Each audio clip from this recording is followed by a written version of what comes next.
Bom dia, irmãos. A graça e a paz do Senhor Jesus, amém?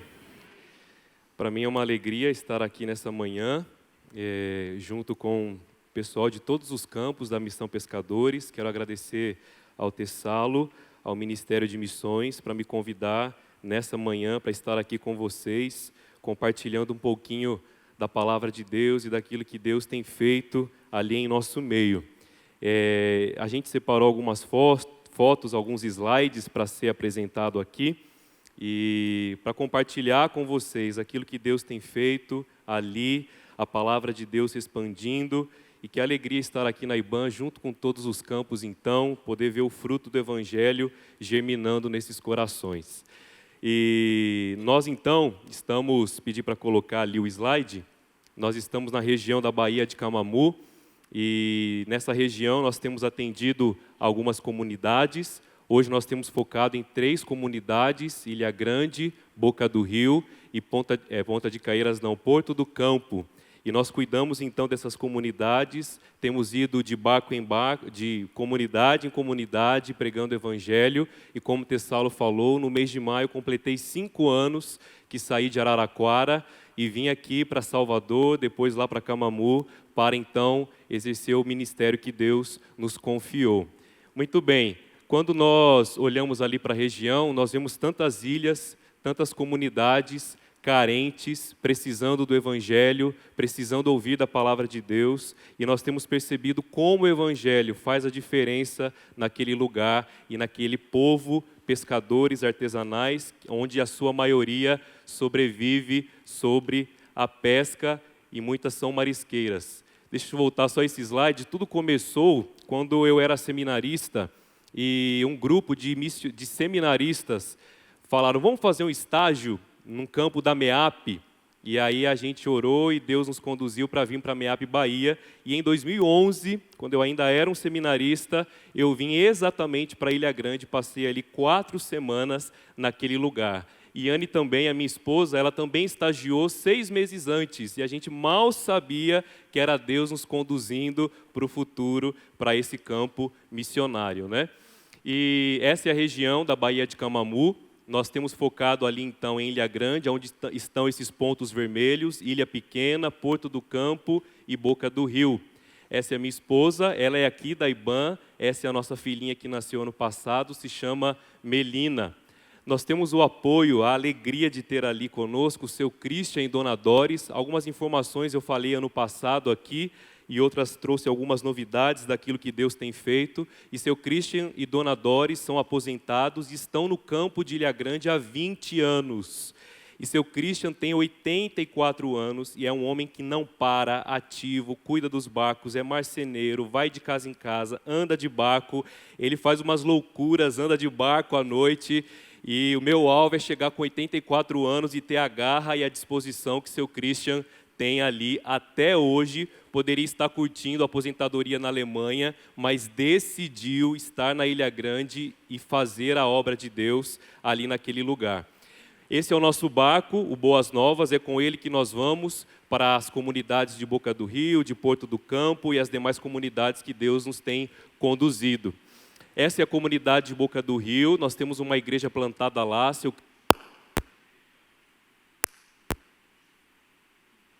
Caiu, aí, voltou. E nós temos essa igreja, seu Christian começou ali há 10 anos, e é uma igreja muito receptiva, calorosa, amorosa, e é interessante que Boca do Rio tem por volta de 200 pessoas, e mais de 60 pessoas frequentam a igreja, e a gente vê então como uma igreja, numa comunidade pequena, faz a diferença. Essas são as crianças lá de Boca do Rio, muitas crianças sem pai, só com a mãe, e a gente vê como essas crianças precisam do Evangelho, de amor, de carinho, de aceitação, e a gente crê que é o Senhor Jesus Cristo que pode oferecer isso a cada uma delas. Essa é a nossa igreja lá em Boca do Rio. Uma estratégia que Deus colocou no nosso coração era alcançar adolescentes. Na região ali há muitos jovens e adolescentes regados e permeados por muita imoralidade, vícios. Infelizmente a droga, o álcool dominou essas comunidades e Deus colocou no nosso coração o desejo de investir em adolescentes, investir na nova geração, porque a gente sabe que um adolescente transformado hoje pode ser uma família crente convertida que vai transformar sua comunidade no futuro. E aí então nós tivemos essa estratégia de cada ano tentar levar esses adolescentes para um acampamento. E aí Deus vai levantando recursos, a gente vai fazendo milagres e Deus vai acontecendo, vai fazendo acontecer. E todos esses anos então a gente conseguiu levá-los para um retiro, crendo que isso é um investimento na vida de cada um deles. E depois de 4 anos investindo nesses adolescentes, nós podemos batizar 5 deles. E nosso coração se alegrou muito, foi ano passado esse batismo, e a gente viu que o fruto do Evangelho pode demorar, mas no tempo certo, no tempo determinado, os frutos virão para a glória de Deus.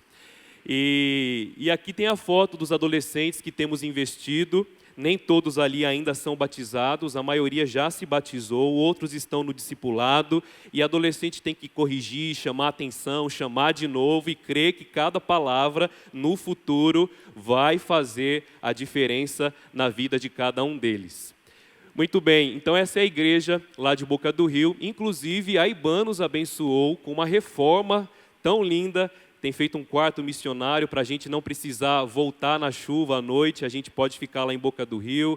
Uma reforma, eu não consegui bater a foto e colocar nesse slide, mas quem sabe eu mando depois a IBAN abençoando a igreja de Boca do Rio. Essa aqui é a Ilha Grande, onde nós moramos, nós estamos ali há 5 anos, e essa é a nossa igreja lá na ilha. Eu quero contar a história rapidinho do Adson. Adson, ele tem uma lanchonete perto da nossa igreja. E eu digo que a lanchonete do Adson é o nosso McDonald's na Ilha Grande. Depois do culto, a gente vai lá comer um x-salada, um x-tudo, e ele não era convertido. Adson estava envolvido com alcoolismo, com drogas, e a esposa dele, que era crente, mas não era da nossa igreja, sempre orando, pedindo que Deus transformasse o coração dele. E há 1 ano atrás, ele começou a fazer perguntas. Todas as vezes que a gente ia lá comer um lanche, ele perguntava: como é isso? Como é o Evangelho? Por que a igreja é assim? Tirando dúvidas sobre a palavra de Deus. E sempre prometia: um dia eu vou na Batista, um dia eu vou na Batista, mas não ia. Depois de alguns meses, quem aparece no culto? Adson. Irmãos, para minha alegria e para minha surpresa, por meio desse contato ali, comprando lanche na lanchonete, o Evangelho penetrou naquele coração. E depois que ele foi um culto, ele não faltou mais. E para nossa surpresa, Adson se converteu e ele tem sido uma bênção. Ele não perde o evangelismo em Porto do Campo. E aí então, eles não eram casados ainda no civil, nós casamos eles no civil. E para nossa alegria, mês passado foi o batismo do Adson, do seu filho, e também de 7 pessoas ao todo, tanto da Ilha Grande como de Boca do Rio. E o nosso coração se alegra tanto por ver como o Evangelho transforma vidas. E a esposa orou e hoje ela tem o fruto do marido convertido, casado, restaurado e batizado. Esses foram também os batismos que nós realizamos ao longo dos anos, em 2016, em 2017 e o batismo dos adolescentes em 2018. Uma coisa que nós temos tentado realizar ali na Ilha Grande é que Deus começou a incomodar muito o nosso coração há 2 anos atrás. Quando a gente ia para as beiradas, lá na ponte, nós víamos muitas crianças na porta dos bares, jogando baralho, jogando dominó, à mercê de tudo aquilo que acontecia na cabeceira do bar ali. A bebida alcoólica, a droga, os palavrões, a imoralidade sexual. E o nosso coração gemia: meu Deus, nós precisamos fazer alguma coisa por essas crianças da Ilha Grande. Talvez a gente não consiga salvar a todos, mas o que a gente pode fazer? E Deus começou a incomodar o nosso coração. E a professora Gláucia se batizou no ano de 2017.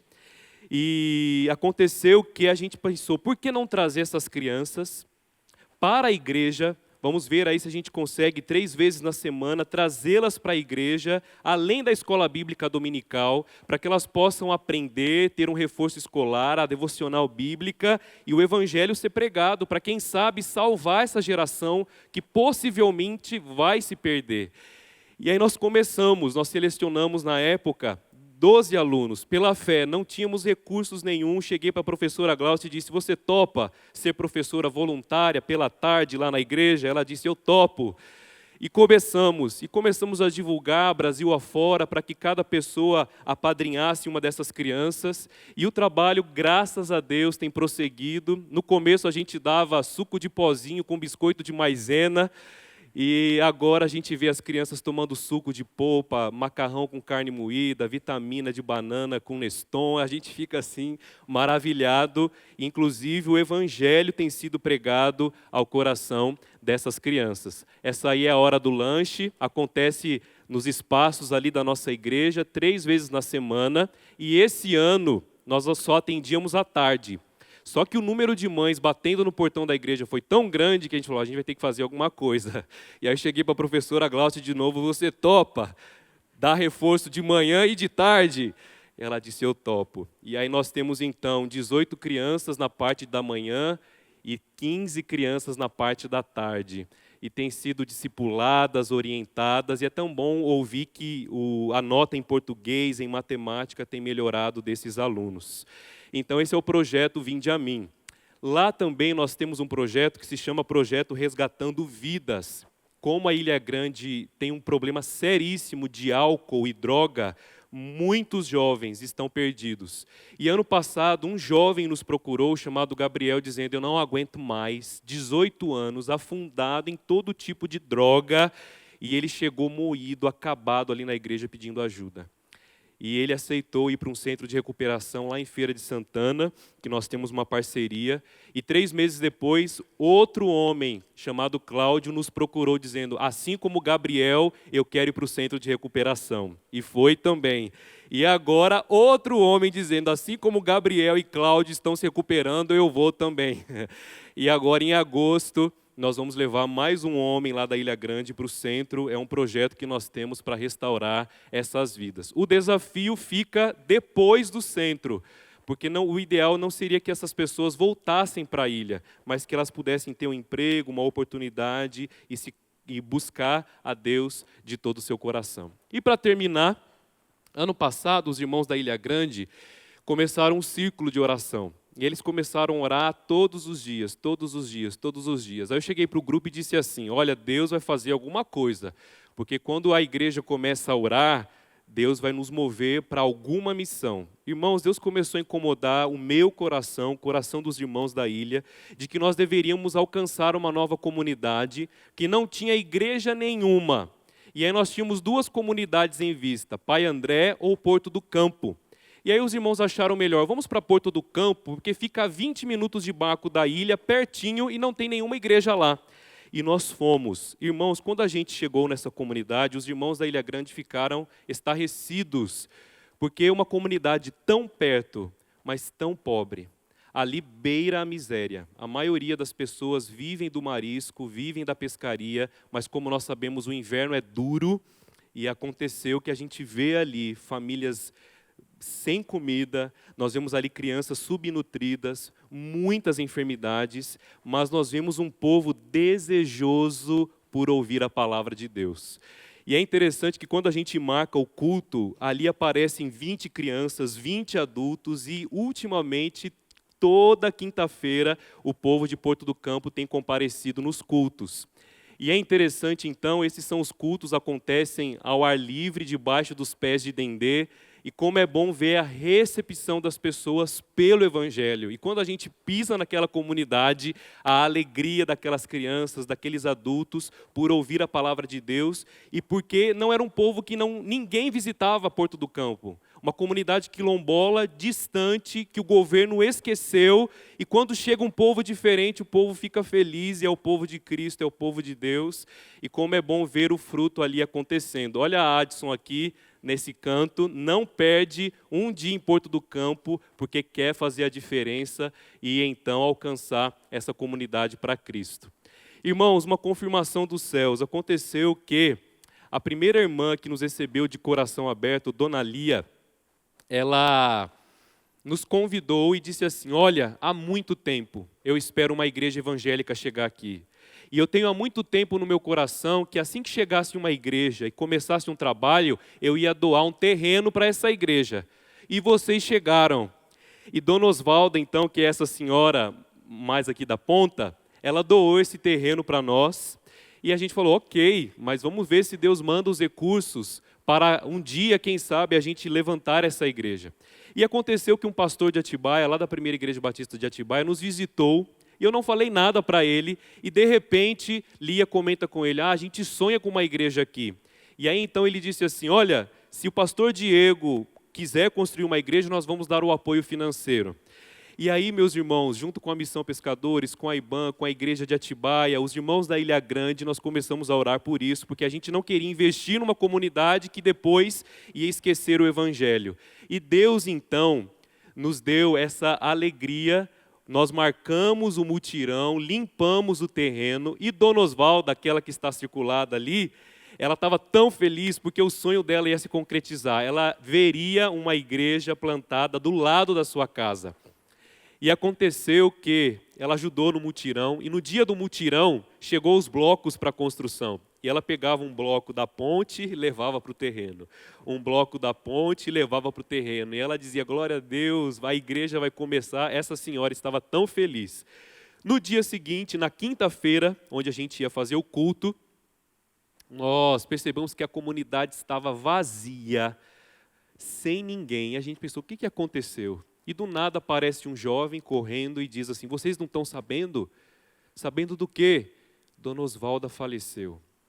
Ela teve um infarto fulminante ontem à noite e Deus a levou. Irmãos, nós ficamos assim chocados com a notícia. Meu Deus, a gente brincava com ela de que ela cortaria a faixa da inauguração da igreja, mas Deus nos deu a direção de que Deus usou essa irmã para começar esse trabalho e alcançar esse povo tão carente, tão necessitado ali de Porto do Campo. E usou a vida dela. Eu creio que ela cumpriu a sua missão. Cumprindo a sua missão, Deus colheu essa flor para o seu jardim. E é interessante, irmãos, que Deus nos deu esse versículo. Essas são as crianças do Porto do Campo em frente à construção. E aqui, então, é a foto da futura igreja ali de Porto do Campo. E na dúvida, eu fiquei, meu Deus, devemos investir? E Deus nos deu um versículo lá de 2 Coríntios que diz assim, eis o tempo oportuno, eis o tempo da minha visitação.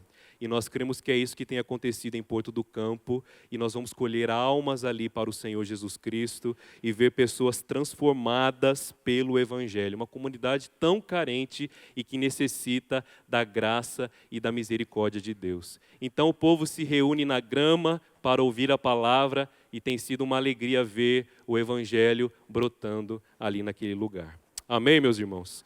Então, esse, resumidamente, é um pouquinho do nosso ministério. Ore por nós, para que a obra de Deus não pare, mas que ela prossiga ali naquele lugar. Convido você, Tessaulo pediu para que eu compartilhasse rapidamente um texto da palavra de Deus, lá em Apocalipse, capítulo 5. Interessante que o Ministério de Adoração, junto com o Ministério de Missões, está tendo um workshop sobre adoração. E eu creio que missões tem tudo a ver com a adoração na palavra de Deus. Apocalipse, capítulo 5.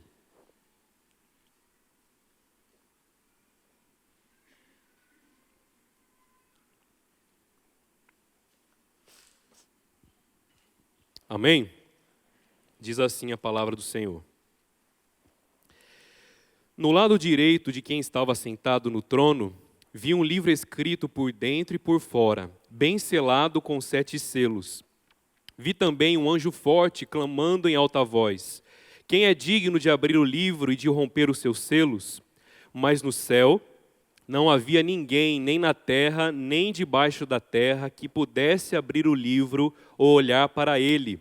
4. Eu chorava muito, pois ninguém fora achado digno de abrir o livro, nem de olhar para ele. Então, um dos anciãos me disse: não chores, pois o leão da tribo de Judá, a raiz de Davi, venceu para abrir o livro e romper os seus 7 selos. Nisso vi também em pé, entre o trono e os 4 seres viventes no meio dos anciãos, um cordeiro que parecia estar morto, e tinha 7 chifres e 7 olhos, que são os 7 Espíritos de Deus, enviados por toda a terra.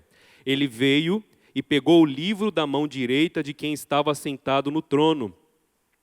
Logo que pegou o livro, os 4 seres viventes e os 24 anciãos prostravam-se diante do Cordeiro, tendo cada um deles uma harpa e taças de ouro cheias do incenso, que são as orações dos santos.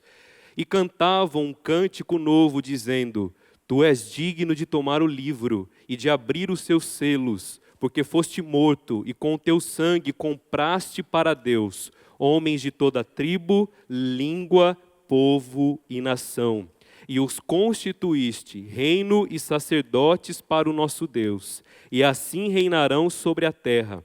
Então olhei e também ouvi a voz de muitos anjos ao redor do trono e dos seres viventes e dos anciãos, cujo número era milhares de milhares e milhões de milhões. Eles proclamavam em alta voz: o Cordeiro que foi morto é digno de receber o poder, a riqueza, a sabedoria, a força, a honra, a glória e o louvor. Também ouvi todas as criaturas que estão no céu, na terra, debaixo da terra, no mar e tudo que neles existem, dizerem ao que está sentado no trono e ao Cordeiro seja o louvor, a honra, a glória e o domínio pelos séculos dos séculos. E os 4 seres viventes diziam amém. Os anciãos também se prostraram e a adoraram. Amém, meus irmãos. Vamos orar mais uma vez? Senhor, nós estamos diante da Tua palavra. Agradecemos por essa manhã, onde podemos Te adorar e podemos ouvir aquilo que o Senhor tem para nos dizer. Abra o nosso coração, porque nós cremos que a Bíblia é a própria palavra de Deus e que ela nos exorte, nos anime, nos faça Te adorar de todo o nosso coração. Te adoramos desde já, no nome de Jesus. Amém. Muito bem, meus irmãos. Como eu falei então, está acontecendo esse workshop e eu fico tão feliz de estar aqui nessa manhã. E é interessante que esse texto ele fala sobre adoração. E a adoração tem tudo a ver com missões. E quando a gente lê esse texto de Apocalipse, nós vemos o contexto que João estava e aquelas 7 igrejas do Apocalipse estavam. E é interessante que Jesus Cristo se revela a João, não para causar medo por causa das coisas proféticas que iam acontecer no final dos tempos, mas para consolar a igreja. Naquela época, a igreja estava sendo perseguida por todos os lados. Pelo povo grego, pelo Império Romano, as outras religiões pagãs tentando massacrar o povo de Deus. E o próprio João estava na ilha de Pátimos, preso por causa do evangelho do Senhor Jesus Cristo. E em meio a tudo isso, Jesus Cristo se revela e dá essa visão para João daquilo que vai acontecer no futuro. E para João compartilhar com as igrejas a fim de motivá-las, apesar da morte, apesar da perseguição, apesar de tudo que a igreja tem passado, gente de toda tribo, língua, povo e nação estará um dia diante do Senhor Jesus Cristo. E esse texto então visa trazer às igrejas daquela época ânimo, perseverança. Não deixem de proclamar, porque os propósitos de Deus sobre missões irá se cumprir.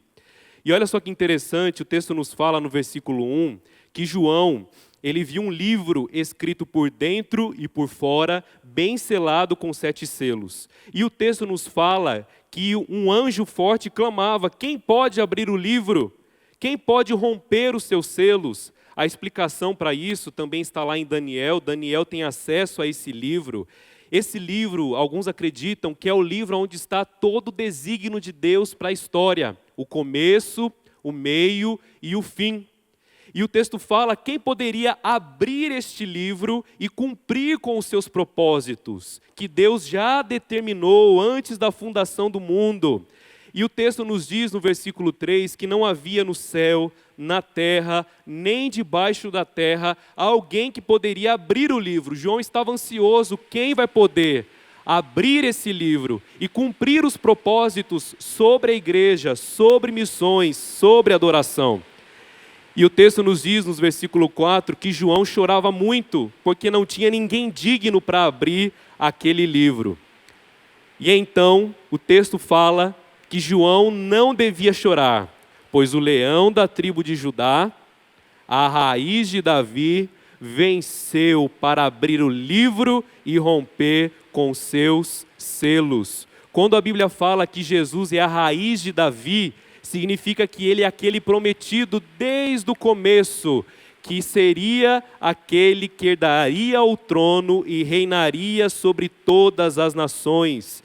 Quando a Bíblia fala que ele é o leão da tribo de Judá, é porque houve uma profecia para Judá lá em Gênesis dizendo: todas as nações virão até Judá e adorarão aquele que estará sobre o trono. E é interessante então que Cristo, o leão da tribo de Judá, a raiz de Davi, aquele que tem a plenitude do Espírito Santo, o versículo 7 fala que ele veio e pegou o livro na mão direita de quem estava no trono. E o texto fala então que acontece a adoração naquele momento, porque Jesus Cristo é o único digno de abrir o livro e é Ele que está no comando da história de missões. E quando a gente olha para a palavra de Deus, a Bíblia está nos mostrando por que devemos anunciar Cristo, por que devemos pregar Jesus. E eu creio que missões é levantar adoradores aonde não existe. Missões é isso, você perceber comunidades, povos, culturas que ainda não adoram ao Senhor Jesus Cristo, e a nossa missão, por meio da pregação do Evangelho, é levantar ali adoradores ao Senhor Jesus Cristo. E é isso que acontece no céu, e é isso que vai acontecer naquele grande dia. E eu quero destacar aqui com os irmãos essa manhã, porque Jesus é o único digno de ser adorado, porque Ele deve ser pregado. E o texto nos fala, no versículo 9, eles cantavam um novo cântico dizendo: Tu és digno de tomar o livro e de abrir os seus selos, porque foste morto. Primeira coisa que nós pregamos para aqueles que ainda não conhecem a Jesus: o Cordeiro foi morto. Nós devemos enfatizar isso sempre. Jesus morreu, o Cordeiro foi sacrificado, e nós vemos isso na palavra de Deus, como a figura do Cordeiro é central nas Escrituras. O Cordeiro, desde Gênesis, é aquele que seria sacrificado, porque sem derramamento de sangue não há remissão dos pecados.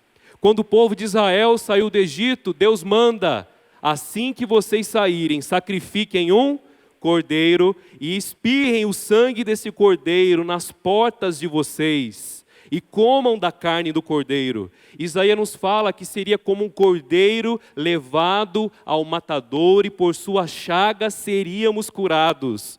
João, primeira coisa quando ele vê Jesus: eis o Cordeiro de Deus que tira o pecado do mundo. Então nós vemos a figura do Cordeiro no começo, no meio e no fim da história de missões. O Cordeiro é o centro. O Cordeiro foi morto pelos nossos pecados. Ele foi morto para comprar pessoas. Ele foi morto por causa dos nossos pecados. E nós temos a ceia na palavra de Deus que nos lembra desse Cordeiro.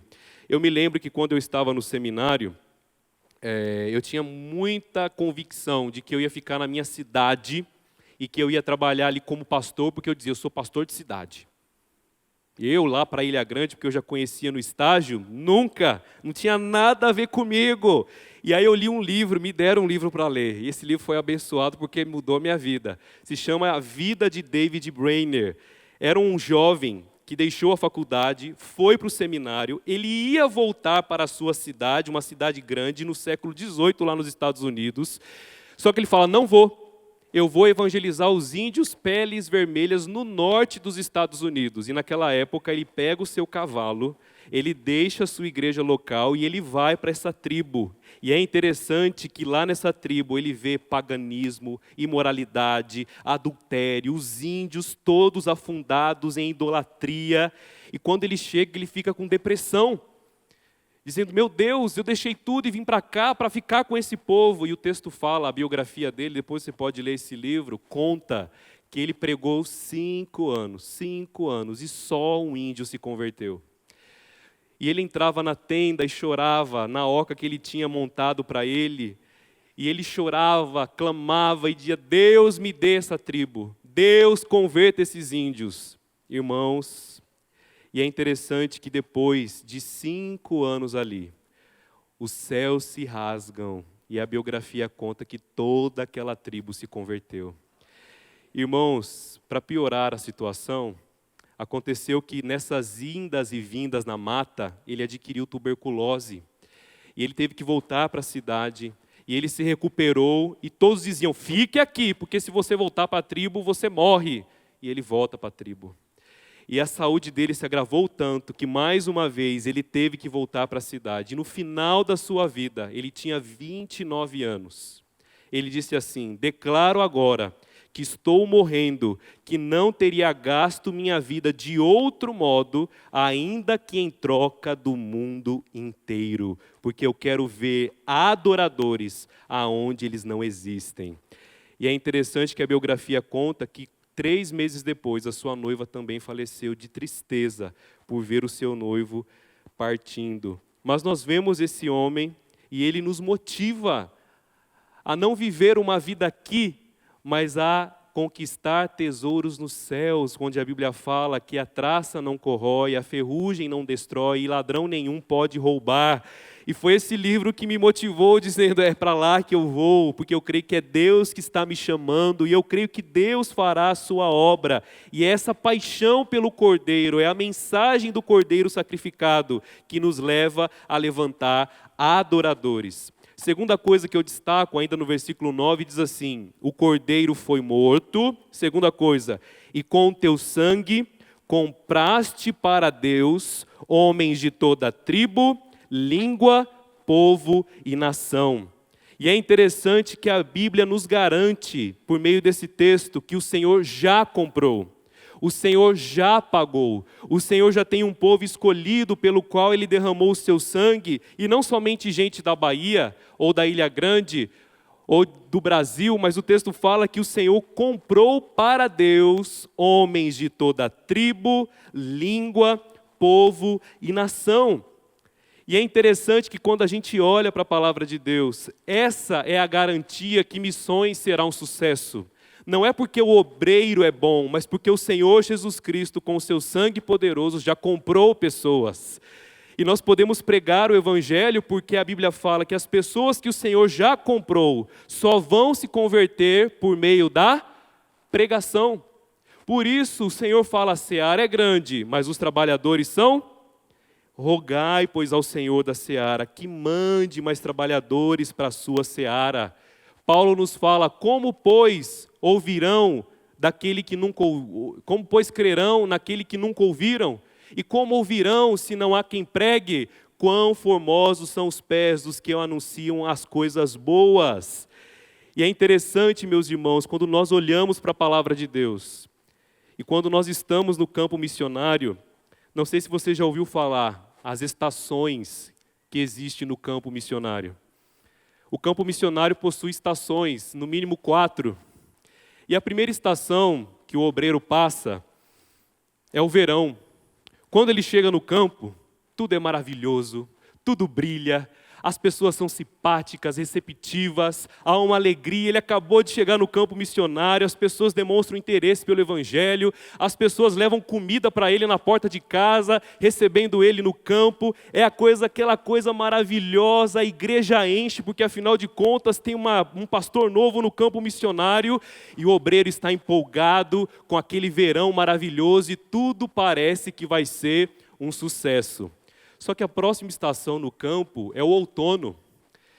Nem tudo brilha muito. As estações começam a se fechar. As coisas ficam um pouco mais acinzentadas. Algumas pessoas que aparentavam ser receptivas e simpáticas começam a perceber que, na verdade, elas estavam interessadas no Evangelho porque elas queriam receber o pão físico e não o pão espiritual. E você começa a enfrentar algumas oposições, tribulações no campo missionário, porque outrora um dia faça frio e venta, outro dia faz sol, e isso não te desmotiva, ainda que há dias difíceis, você ainda está empolgado. Só que aí vem o inverno no campo missionário. E na verdade aqueles ventos não eram passageiros, mas aqueles ventos avisavam que uma estação mais difícil estava para vir. E o obreiro no campo missionário começa a entender a realidade, que aquelas folhas verdes e viçosas, elas caem, e o campo revela de fato quem ele é. E você percebe que naquela comunidade linda, maravilhosa, há adultério, há mentira, há prostituição, há pecado, há violência, há traição. O pecado tem acabado com aquela comunidade. E você percebe onde estão os frutos que Deus prometeu. E o obreiro está cansado porque no verão ele investiu com tantas forças, com tanto ânimo, as sementes, que agora ele olha para suas mãos e diz: meu Deus, onde está o fruto do meu trabalho? E é no inverno, meus irmãos, que muitos missionários se frustram e desistem do campo e voltam para casa frustrados com Deus.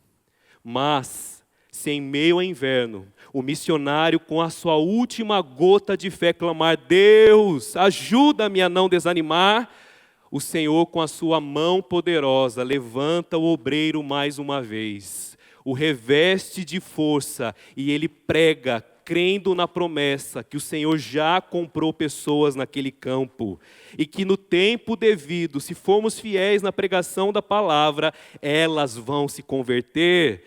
E logo depois do inverno, vem a primavera. E aquele cesto que estava vazio, agora está cheio, e você começa a ver a semente brotar do Evangelho no coração das pessoas que você havia semeado. Aquela criança do projeto, rebelde, brava, amargurada por causa dos abusos que sofreu na infância, foi tocada pela palavra de Deus e agora é uma menina doce transformada pelo poder do Evangelho. Você vê aquele menino que estava no vício do álcool, da droga, dizendo: eu quero ser ajudado, e ele se converte e entrega a vida dele para o Senhor Jesus Cristo. De repente, uma família inteira recebe ao Senhor Jesus Cristo e vira um parceiro na sua obra, e você começa a ver que a semente do Evangelho, ela é poderosa, e no tempo certo a palavra de Deus não volta vazia. Independente das estações no campo, se nós cremos que o Senhor já comprou gente de toda tribo, língua e nação, não importa o resultado, importa sermos fiéis na pregação do Evangelho da palavra de Deus. E nos lembramos que Deus primeiramente não nos chamou para ganhar multidões, mas Deus nos chamou para fazer discípulos. Discípulos que vão talvez mudar uma comunidade inteira.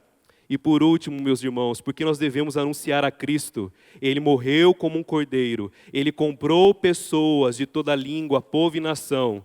E no versículo 10 fala: e os constituiu reino e sacerdotes para o nosso Deus, e assim reinarão sobre a terra. Quando João, então, recebe essa palavra, quando João recebe esse versículo, dizendo que o Senhor constituiu um povo e fez dele o seu reino e o seu sacerdote, a palavra de Deus nos mostra quão grande é o amor e a graça de Deus pelos povos. Quando o texto fala que o Senhor nos constituiu reino, significa que Ele nos tirou do lixo do pecado e fez de nós príncipes e princesas do seu povo. Quando o texto nos fala que o Senhor constituiu sacerdotes para o nosso Deus, significa que não é mais só um sumo sacerdote que poderia entrar na sala do trono, mas agora por meio do sangue de Jesus, todas as pessoas de toda tribo, língua e nação poderiam entrar no Santo dos Santos e adorar ao Senhor Jesus Cristo.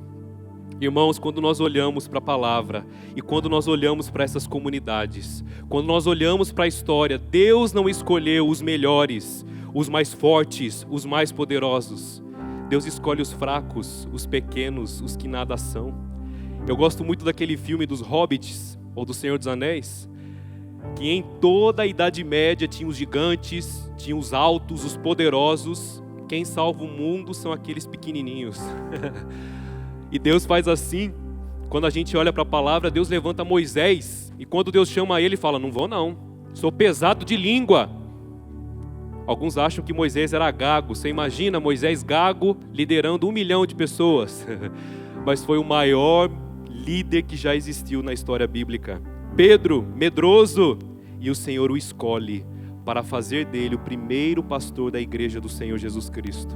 O próprio Senhor Jesus Cristo, quando Jesus vem de Nazaré, Natanael levanta a voz e fala, como?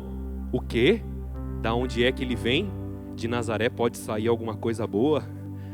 E Deus é assim, Deus escolhe os fracos, os humildes, os pobres, os que nada são. Lá em Boca do Rio nós temos uma irmã chamada Dadá, analfabeta, não sabe ler.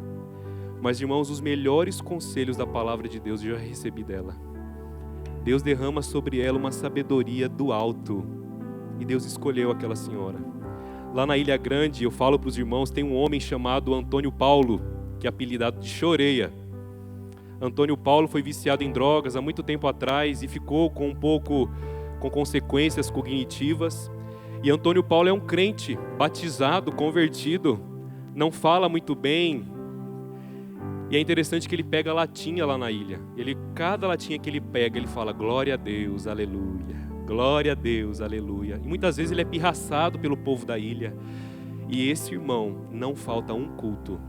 Esse irmão esses dias chegou encharcado debaixo da chuva, porque ele tem uma fome, uma sede pela palavra de Deus. E quando eu olho para esse irmão, eu digo, é esse que Deus escolhe. É esse o pobre, o rejeitado que Deus escolhe para ser do seu reino e fazer dele um sacerdote. E eles reinarão juntamente com o Senhor Jesus Cristo. Lá no projeto tinha uma moça que ela era fechada, não me cumprimentava, amargurada pelas coisas que ela sofreu na sua infância. E de repente essa menina no projeto ouve o evangelho, recebe amor. E gente, hoje a menina é um doce. Você vê o sorriso, o brilho no olho dela. E só o evangelho pode fazer essas coisas. E é interessante que é isso que Deus faz. Ele escolhe os fracos para envergonhar os fortes. Deus escolhe os pequenos para humilhar os grandes. Aqueles que nada são para envergonhar os que são, a fim de que ninguém se vanglorie na presença do Senhor. E a Bíblia nos fala, vós, porém, sois raça eleita, sacerdócio real, nação santa, povo de propriedade exclusiva de Deus, para quê? A fim de proclamardes as virtudes daquele que vos chamou das trevas para a sua maravilhosa luz. A adoração se inicia com 4 seres viventes, depois vai para os 24 anciãos, depois ela se espalha no versículo 12 para milhões e milhares de anjos e milhares de anjos, e depois ela se estende para a gente de toda tribo, língua, povo e nação, e todos cantavam ao que está sentado no trono e ao Cordeiro, seja o louvor, a honra, a glória e o domínio pelos séculos dos séculos. E os 4 seres viventes diziam amém. E o que eles faziam? Prostravam-se e adoravam ao Senhor Jesus. E que lindo, irmãos, hoje ver esse pessoal de Barcelos, Massacará, Cova da Onça aqui na frente, porque há 30 anos atrás não havia adoradores nessas comunidades. E hoje há um povo do Senhor, lavado, regenerado pelo sangue do Senhor Jesus Cristo. Hoje nessas comunidades há adoradores que não adoram a santos, mas adoram somente ao verdadeiro santo, que é o Senhor Jesus Cristo. E que lindo ver esses jovens aqui hoje, adorando o único que é digno de receber toda adoração, todo louvor, pelos séculos dos séculos. E eu termino com uma frase de um missionário chamado Charles Studd. Ele diz assim: apenas uma vida, logo passará, apenas o que foi feito para o Cordeiro permanecerá. Abaixe sua cabeça, eu quero convidar você a meditar nessa palavra e adore ao Senhor, adore ao Cordeiro que foi morto, exalte-o, adore porque você já o conhece e você já foi transformado pelo Evangelho. E que essa mensagem do Cordeiro possa invadir as nações e que todas essas beiradas e comunidades possam professar que só o Senhor Jesus Cristo é o Senhor.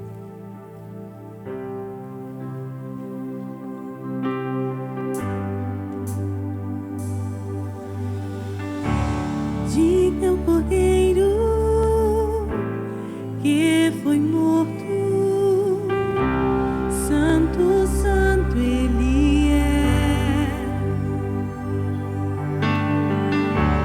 Um novo cântico ao que se assenta sobre o trono do céu. Santo, santo, santo, Deus Todo-Poderoso, que era e é e há de vir. Com a criação eu canto louvores ao Rei dos Reis. És tudo para mim e eu te adorarei.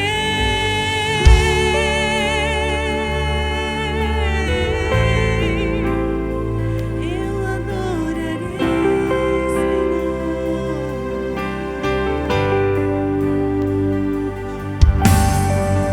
Está vestido do arco-íris, sons de trovão, luzes, relâmpagos, louvores, honra e glória, força e poder para sempre, ao único Rei eternamente. Santo, santo, santo, Deus Todo-Poderoso, que era e é e há de vir. Com a criação eu canto louvores ao Rei dos Reis. És tudo para mim e eu te adorarei.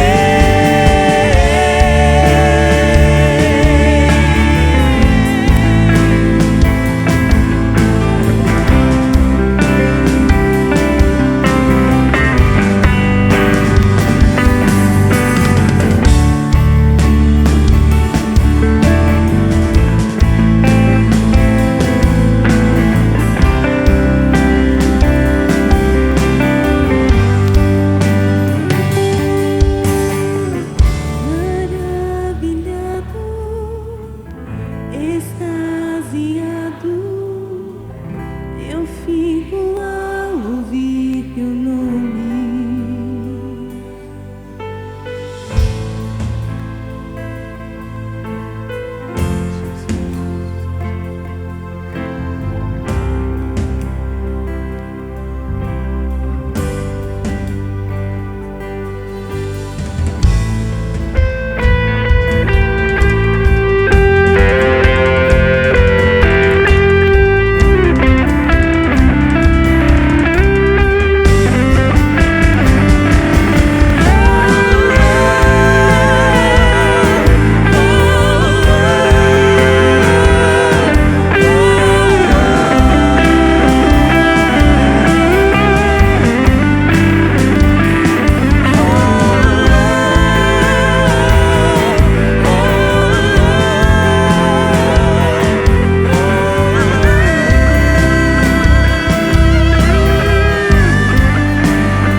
Maravilhado, extasiado, eu fico ao ouvir teu nome. Jesus, teu nome é força, é fôlego de vida, misteriosa água viva.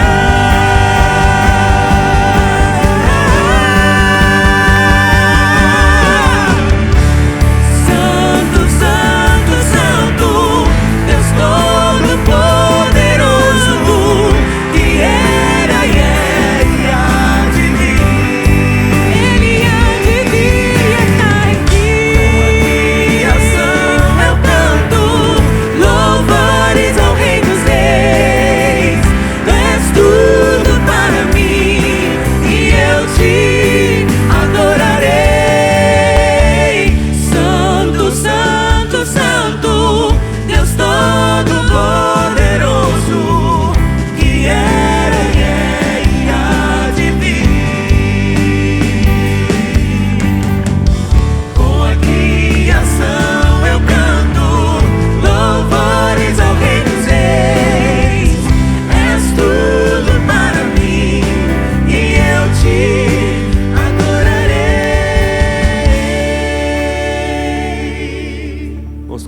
meus irmãos.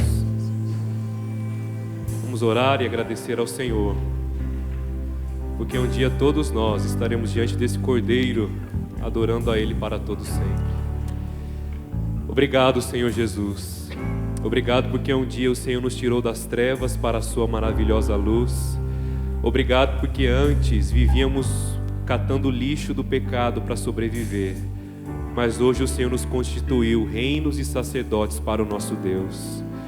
Obrigado pela certeza que um dia todos nós, gente de toda tribo, língua, povo e nação, gente de Barcelos, Ilha Grande, Boca do Rio, Salvador, Massacará, Cova da Onça, todos estarão diante do Senhor Jesus Cristo, e nós adoraremos ao Senhor para todo sempre, e cantaremos que digno é o Cordeiro que foi morto de receber a honra, a glória, a sabedoria, as ações de graças pelos séculos dos séculos. Ó Deus, que alegria será ver a Tua face e nos lembrar da onde o Senhor nos tirou e nos fez um povo redimido, santo, exclusivo, povo de propriedade exclusiva do Senhor. Receba toda a glória nessa manhã.